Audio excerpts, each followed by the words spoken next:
नमस्कार, मैं डॉक्टर लोकेश शर्मा, अधिवक्ता जिला एवं सत्र न्यायालय पुणे उपस्थित हैं एक नवीन बिंदु के साथ में। और बिंदु ऐसा है कि जो भी मेरे प्रशिक्षु अधिवक्ता या विद्वान अधिवक्ता बंधु या वो जो इस तरह के समस्याओं से ग्रसित हैं या उनको समस्याओं को फेस कर रहे हैं माननीय न्यायालय की को, उनके संबंध में बहुत ही विशेष बिंदु है।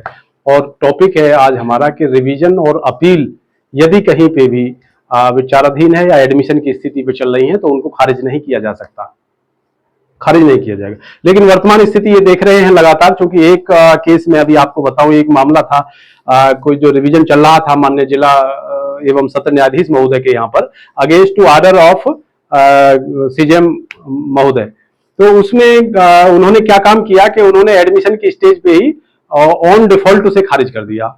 मीन्स पक्षकार अथवा अधिवक्ता की अनुपस्थिति में उसको खारिज दिखा दिया। खारिज दिखा दिया तो उसके खारिजा के बाद में मेरे साथ में लगातार मैंने देखा कि ऐसे बहुत सारे ऐसे एडमिशन की स्टेज पे ही वो खारिज हुए जो भी रिविजन्स थे। तो रिविजन्स जब खारिज हुए तो मैंने इसका अध्ययन किया, अवलोकन किया और मैंने स्थिति देखी कि रिविजन को क्या खारिज किया जा सकता है या अपील को खारिज किया जा सकता है। तो ऐसी सुप्रीम कोर्ट की रूलिंग, माननीय उच्च न्यायालय की, माननीय उच्चतम न्यायालय की, ऐसी कई सारी रूलिंग्स मैंने इकट्ठी की और जिनमें साफ और सुस्पष्ट उल्लिखित था कि रिवीजन को और अपील को किसी भी स्टेज पर खारिज नहीं किया जा सकता।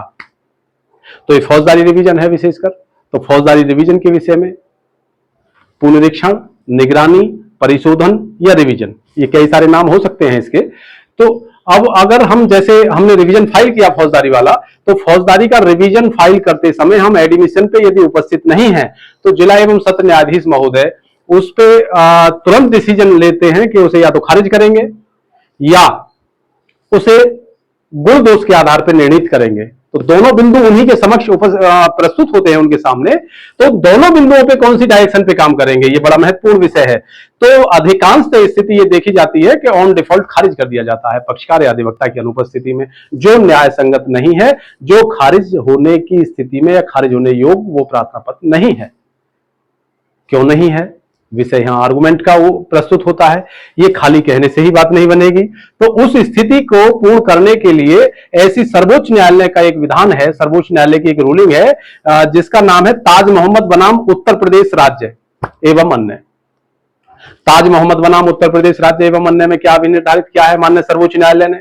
माननीय सर्वोच्च न्यायालय ने साफ सुस्पष्ट ये किया है कि कोई भी रिवीजन प्रार्थना पत्र ऑब्लिक कोई भी अपील किसी भी कंडीशन में पक्षकार अथवा अधिवक्ता की अनुपस्थिति में खारिज नहीं की जाएगी।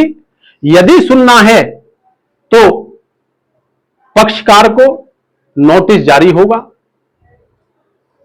नोटिस जारी होने के बाद भी यदि वो नहीं आता है तो वो अपील या वो रिवीजन गुण दोष के आधार पर संबंधित ऑनरेबल जज साहब, ऑनरेबल कोर्ट, जनपद न्यायाधीश महोदय उसको डिसाइड कर सकते हैं। ऐसा नहीं कि एडमिशन पे ऑन डिफॉल्ट खारिज कर दिया जाए।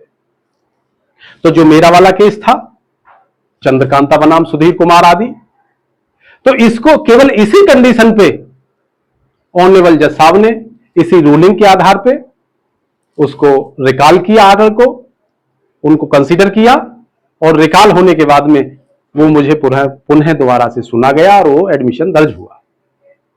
तो मैं उन समस्त प्रशिक्षु और विद्वान अधिवक्ता बंधुओं से कहूंगा कि यदि किसी प्रकार की ऐसी समस्या से ग्रसित है या जूझ रहे हैं या कोई फाइल उसको केस का फेस कर रहे हैं तो उन कंडीशंस की में Taj Mohammad versus state of UP एवं अन्य का सहारा लेकर के वो फौजदारी रिवीजन को भी एक्सेप्ट कराने की स्थिति में खड़े हुए हैं।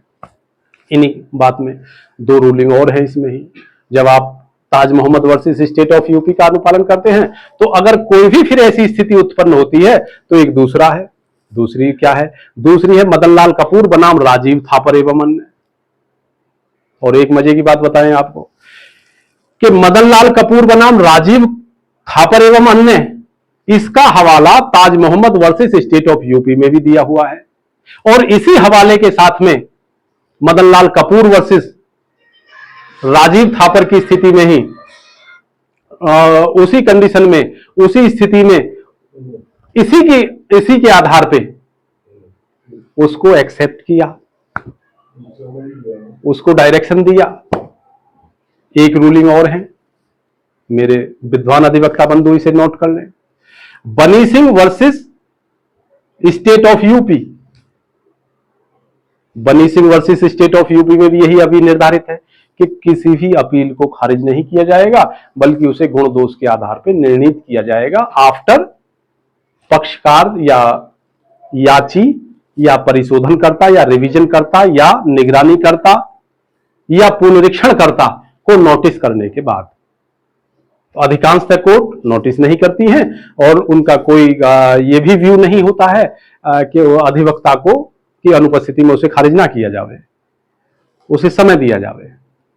तो मैं पुनः आपसे करबद्ध प्रार्थना करता हूं कि जो जो मेरे प्रशिक्षु अधिवक्ता बंधु, मेरे विद्वान अधिवक्ता बंधु और जो भी मुझे देख रहे हैं दर्शक बंधु, क्योंकि बहुत सारे क्लाइंट ऐसे हैं जो इस तरह की समस्याओं से ग्रसित है, फेस कर रहे हैं। ऐसा कोई आवश्यकता नहीं है, सब ये मानवीय स्थिति है। यहाँ वो ऑनरेबल जज साहब है, ऑनरेबल कोर्ट है, वो भी इंसान है, वो भी परिपूर्ण नहीं है। इसमें कोई व्यक्ति परिपूर्ण नहीं है। यदि संभवतः मैं भी इसको माननीय न्यायालय की सर्वोच्च न्यायालय की रूलिंग को नहीं दिखाता तो शायद मैं भी उसी कंडीशन में, उसी लाइन में खड़ा हुआ होता जहां पे अधिकांशतः आप लोग देखने वाले जो बंधु हैं, दर्शक बंधु हैं, वो खड़े हुए हैं। तो मेरा जहां तक मानना है, 3 रूलिंग मैंने आपको बताई और तीनों रूलिंगों का आपको हवाला दिया। वो तीनों रूलिंगों में हवाले में Taj Mohammad versus state of UP, दूसरा नंबर मदन लाल कपूर बनाम राजीव थापर एवं अन्य, और तीसरा Bani Singh versus state of UP. इन तीनों रूलिंग्स का हवाला देते हुए यदि किसी के पास कोई भी इस तरह की समस्या है तो वो सीधा का सीधा माननीय ऑनरेबल कोर्ट से सीधा अपना रिवीजन या अपील को उससे रिकॉल करा सकता है। इन्हीं चंद बातों के साथ मैं निवेदन करूंगा कि गर्मी काफी बढ़ रही है, तो इस गर्मी में अपने को संयमित तरीके से योग करें, एक्सरसाइज करें और अपने को स्वस्थ रखें। भोजन कम, लिक्विड ज्यादा लें, पानी ज्यादा हमेशा पीते रहें। अधिवक्ता बंधुओं को पुनः आभार व्यक्त करते हुए मैं विनम्र अनुग्रह करना चाहूंगा, यदि किसी को भी कोई ऐसी रूलिंग संबंधी कोई समस्या है, कोई दूसरी समस्या है, तो सीधे मेरे मोबाइल नंबर 9627374757 पर शाम को 5 बजे से रात्रि 9 बजे तक संवाद स्थापित करके किसी भी समस्या का निवारण ले सकते हैं। मैं पूरी कोशिश करूंगा कि उनकी समस्या का समाधान कर सकूं। और इन्हीं शब्दों के साथ मैं पुनः आपसे विदाई लेता हूं। अगले जो हम वीडियो बनाएंगे वो कोशिश करेंगे सिविल पे ही एक और अच्छा सा टॉपिक हम कल बताएंगे उस पे, तो कोई अच्छा हम इस पे मार्गदर्शन कर सकें आप लोगों का। तो मैं इन्हीं शब्दों के साथ